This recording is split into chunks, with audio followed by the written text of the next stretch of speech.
Death of partner में revaluation account कैसे बनेगा, आइए जानते हैं। देखो, एबीसी पार्टनर्स है, सी की डेथ हो चुकी है 14/6 को।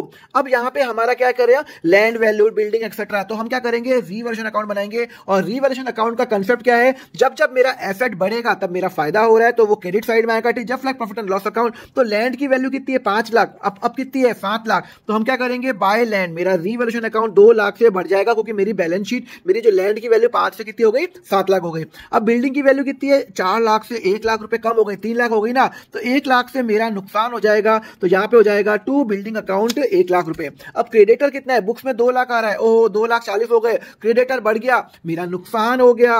तो जब जब नुकसान होता है तो रिवर्शन अकाउंट क्या होता है, आपका डेबिट होता है। ध्यान रखना, जब जब नुकसान होगा तो डेबिट होगा, जब जब फायदा होगा तो क्रेडिट होगा।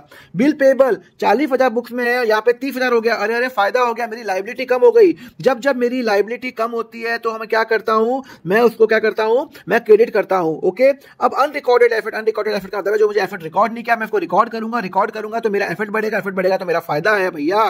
तो अनरिकॉर्डेड एफर्ट कितना है, मेरा 80,000। और मेरी अनरिकॉर्डेड लाइबिलिटी भी है, मतलब जब मेरी अनरिकॉर्डेड लाइबिलिटी बुक्स में आती है तो 30,000 में मेरा नुकसान है। जब जब नुकसान होगा तब वो डेबिट होगा। अब मैं क्या करूंगा, इनको ऐड करूंगा तो कितना आ जाएगा, 2,90,000 रुपए आ रहा है। कितना आ रहा है, 2,90,000। और यहाँ पे कितना आ रहा है, 40 70 70 80,000 रुपये आ रहा है, मतलब 2,10,000 रुपए आ रहा है। और ये किसको बांटूंगा, ये मैं बांटूंगा ए, बी और सी को बांटूंगा। तो 2A capital, 2B capital and 2C capital को बांटूंगा। कौन से रेशियो में बांटूंगा, ओल्ड रेशियो में 2:1 के अंदर बांट दूंगा। तो मतलब 2010 को divided by 4 into 2 is equal to 105000, 1 is equal to 52,500 and 52,500। Clear है। और ऐसी फंडा के लिए फॉलो करिए अकाउंट फंडा को।